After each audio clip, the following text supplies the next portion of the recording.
MDT पर हमने जब इमेज क्रिएट किया है और ड्राइवर जो है वो अपलोड किए हैं, उसके बाद हमने क्या करना है कि हमने वहाँ पे टास्क सीक्वेंस क्रिएट करना है। टास्क सीक्वेंस जैसे कि आपको पता है कि SCCM में भी हम टास्क सीक्वेंस को यूज करते हैं। टास्क सीक्वेंस क्या है?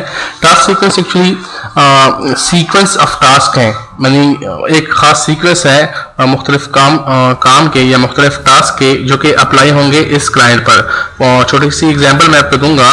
जब फॉर एग्जांपल ये एक नया ऑपरेटिंग सिस्टम है, ठीक है, और सॉरी एक ये नया क्लाइंट सिस्टम है, इस पर कुछ भी नहीं हुआ, सिर्फ आपने परचेज किया और रख दिया, मतलब इसकी हार्ड डिस्क जो है ब्लैंक है, उसमें कुछ पार्टीशन वगैरह नहीं हुई, ठीक है। और आप चाहते हैं कि मैंने इसमें फॉर एग्जांपल C जो पार्टीशन है मैंने उसको इतनी स्पेस देनी है और D या जो बकाया जितनी वो है स्पेस है वो मैं D ड्राइव को देना चाहता हूँ, तो वो ये आप टास्क सीक्वेंस में जो है मेंशन कर सकते हैं।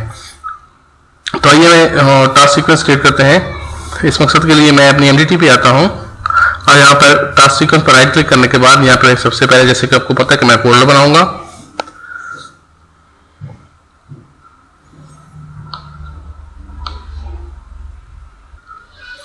और इस फोल्डर को जैसे मैं नाम देता हूँ Win8 64 बिट या x64, ताकि मुझे पता चले कि ये टास्क सीक्वेंस जो है ये 64 बिट विंडोज 8 के लिए है। नेक्स्ट करता हूँ और फिनिश। अभी जो है इस फोल्डर में मैं एक टास्क सीक्वेंस क्रिएट करता हूँ, न्यू टास्क सीक्वेंस, और उसका नाम देता हूँ Win8 x86 64 सॉरी। और इसी तरह टास्क सीक्वेंस का नंबर अगर नाम कुछ आपने देना है यही सेम नंबर मैं देता हूँ Win8 x64, और यहाँ से स्पेस जो है मैंने खत्म करना है। यहाँ पे जो आपने कमेंट्स लिखने हैं आप लिख सकते हैं, जैसे कि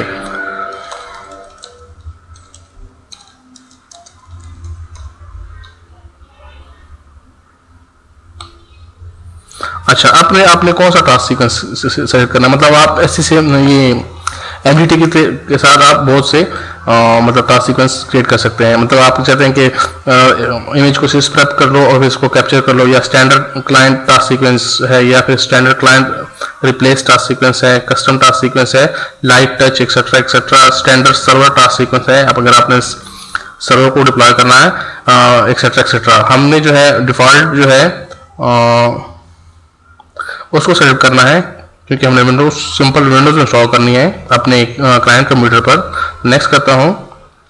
अभी हमसे पूछा कि आपने कौन सी इस टास्क सीक्वेंस में आपने कौन सी विंडोज इंस्टॉल करनी है, तो मैं कहता हूं कि मैंने विंडोज 8 जो इंस्टॉल करनी है। अगर आपके पास विंडोज 2012 है या विंडोज 7 है तो आप उसको सेलेक्ट करें, लेकिन क्योंकि मैंने विंडोज 8 डिप्लॉय करनी है तो मैं उसको सेलेक्ट करता हूँ। नेक्स्ट करता हूँ। यहाँ पे अगर आपने कीज वगैरह देनी है अपना विंडोज मतलब विंडोज को एक्टिवेशन के लिए डेफिनेटली आपको की चाहिए होंगी, लेकिन मैं क्योंकि एक्टिवेट नहीं कर रहा तो मैं नेक्स्ट करता हूँ और नाम दे देना सपोज IPS या कुछ भी नाम दे सकते हैं। होम पेज क्या हो, सपोज जो कंप्यूटर डिप्लॉय होगा उसका जो है फेवरेट जो है मतलब डिफॉल्ट जो पेज होगा वो google.com होगा। नेक्स्ट करता हूँ और डिफॉल्ट एडमिनिस्ट्रेटर का पासवर्ड जो है मैं ब्लैंक रखता हूं। नेक्स्ट करता हूं, नेक्स्ट, और ये हमारा टास्क सीक्वेंस जो है वो क्रिएट हो गया है। अब लेट्स सपोज इसी टास्क सीक्वेंस पे मैं राइट क्लिक करता हूं और प्रॉपर्टी पे जाता हूं और आपको बताता हूं कि ये टास्क सीक्वेंस क्या होता है असल में। जो सा कंप्यूटर हम डिप्लॉय करेंगे विंडोज उसकी इंफॉर्मेशन है, इसके अलावा ये सारी इन्फॉर्मेशन जो आपको नजर आएगी ये होगी स्टेप बाय स्टेप। अगर आपसे रिलेटिव हो तो मतलब ये सारे स्टेप होंगे, अगर रिलेटिव नहीं है तो सिंपल जो है वो सिंपल स्टेप्स जो है वो फॉलो होंगे। जैसे कि लेट्स सपोज जैसे ये टास्क सीक्वेंस इनिशियलाइज होगा इन्फॉर्मेशन जो है वो गैदर होगी किस चीज की, उस कंप्यूटर की। वैलिडेशन बायोस वगैरह चेक होगी, स्टेट कैप्चर अगर लेट्स सपोज उस कंप्यूटर पर पहले से विंडोज इंस्टॉल है और उसमें जो है लेट्स सपोज यूजर का डेटा आ रहा है तो ये टास्क सीक्वेंस क्या कर सकता है कि ये उस डेटा को जो है कॉपी कर लेता है और फिर जो है विंडोज इंस्टॉल करता है और फिर जो है वापस वो डेटा जो है वो यूजर की जो सेटिंग है और वगैरह वगैरह वो फिर वापस पेस्ट कर देता है। लेकिन हमने क्योंकि न्यू कंप्यूटर डिप्लॉय करना है इसलिए हमें इसकी जरूरत नहीं होगी। अगर आप कंप्यूटर को रिफ्रेश कर रहे हैं मतलब विंडोज वगैरह जो है वो खराब हो चुकी है लेकिन यूजर का डेटा वहाँ पे पड़ा हुआ है, तो आपका ये MDT क्या कर सकता है कि यूजर का जो डेटा होगा, जो कंप्यूटर किसी, जो फॉर एग्जांपल किसी कंप्यूटर पे पड़ा होगा, फॉर एग्जांपल उसके प्रोग्राम सुनना, आई मीन उसे उसके डेस्कटॉप पे जो पिक्चर में लेट्स सपोज पड़ी हुई है, कोई फाइल्स वगैरह पड़ी हुई है, एक्सेट्रा एक्सेट्रा, वो सब कुछ जो है यहाँ पे टास्क सीक्वेंस जो है वो कॉपी कर लेगा, और फिर जब इंस्टॉलेशन कर लेगा तो फिर वापस जो है पेस्ट कर लेगा। जैसे कि ये देखें, रिफ्रेश ओनली, एक्सेट्रा एक्सेट्रा, आप सब कुछ देख सकते हैं इसमें। कैप्चर यूजर स्टेट, यूजर की जो स्टेट है उसकी जो फाइल्स एक्सेट्रा है वो कॉपी हो जाएंगी। Pre install, new computer only, जैसे न्यू कंप्यूटर तो क्या क्या हो, लेट्स सपोज जैसे कि हमारा कंप्यूटर, हमारे एनवायरमेंट में कंप्यूटर नया होगा तो वैलिडेशन होगी सिंपल। इसके बाद जो है ये देखें, आप देख सकते हैं कि अगर हमारा कंप्यूटर नया होगा तो ये एक जो है एक पार्टीशन क्रिएट होगी जो कि 100% होगी, और एक जो है सारी की सारी हार्ड डिस्क जो है उसको जो है असाइन हो जाएगी। इसके अलावा अगर आप रिकवरी के लिए एक पार्टीशन क्रिएट करना चाह रहे हैं, जैसे कि हम रिकवरी पार्टीशन अक्सर क्रिएट करते हैं, तो आप क्रिएट एक्स्ट्रा रिकवरी पार्टीशन वगैरह भी कर सकते हैं। अगर आप लेट्स सपोज चाहते हैं कि नहीं, मैंने पूरी की पूरी जो है हार्ड डिस्क वो सिर्फ C को नहीं देनी बल्कि मैंने D ड्राइव भी क्रिएट करनी है, तो आप क्या कर सकते हैं, इसको अगर डिफॉल्ट पे अगर आप डिलीट करना चाहें तो डिलीट कर सकते हैं। अब ये देखें, यूज ये पार्टीशन जो है, मतलब मैंने सिर्फ इसकी इंफॉर्मेशन देखना चाह रहा हूं, तो देखिए कि OS का नाम क्या होगा, let's suppose OS disk, let's suppose को मैं सिंपल OS करता हूं, ठीक है।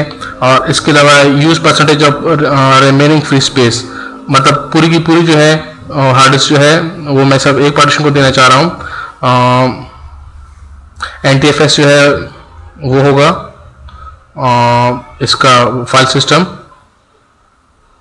अगर आप इसको डिलीट करना चाहें तो आप इसको डिलीट भी कर सकते हैं, और आप अपनी जो आपकी वो है रिक्वायरमेंट उसके बेस पर आप क्रिएट करें। लेट्स सपोज मैं इसको करता हूँ डिलीट,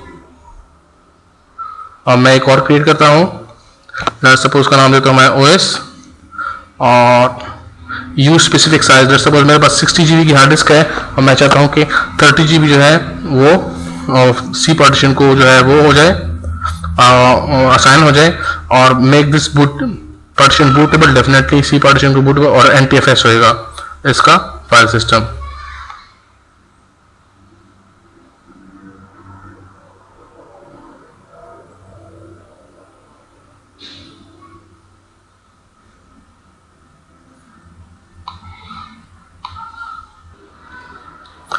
तो इस तरह हमने एक पार्टीशन क्रिएट कर ली जो कि 30 GB भी होगी। इसी तरह लेट्स सपोज अगर मैं इसको एडिट करता हूं, तो अगर आपने इन्फॉर्मेशन चेंज करनी है तो चेंज कर सकते हैं। पार्टीशन की टाइप डेफिनेटली प्राइमरी है। लेट्स सपोज आपने एक और पार्टीशन क्रिएट करनी है तो एक और क्रिएट कर लें, इसका नाम लेट्स सपोज आप देखते हैं डेटा, और आपकी रिमेनिंग जो फॉर एग्जांपल 30 GB या वो है, लेट्स सपोज मैं करता हूँ 25 GB की जो पार्टीशन है वो मैं देता हूं, मतलब एक दो पार्टीशन क्रिएट हो जाएगी, एक 30 GB जो OS के लिए जाएगी और 25 GB जो है वो मेरे डेटा के लिए हो जाएगी। अगर आप इसका साइज मॉडिफाई करना चाहते हैं, लेट्स सपोज मैं करता हूं इसको 23 GB, तो 23 GB भी कर सकते हैं। तो इस तरह जो है आप डिफरेंट काम जो है वो कर सकते हैं। यूजर का स्टेट जो है आप कैप्चर करना चाहें, etcetera etcetera, install operating system etcetera. Let's suppose अगर आप ऑपरेटिंग सिस्टम इंस्टॉल करना चाह रहे हैं, और जो इमेज है लेट्स सपोज वो ये है, अगर आप इसको चेंज करना चाह रहे हैं, लेट्स सपोज यहाँ से नहीं, ये वाला नहीं करना चाह रहे बल्कि ये वाला करना चाह रहे हैं, तो आप इसको सेलेक्ट कर लें, लेकिन मैं डिफॉल्ट में ही रहने देता हूँ। तो इस तरह हमने अपना टास्क सीक्वेंस जो है वो सक्सेसफुली तौर पर कंप्लीट कर लिया।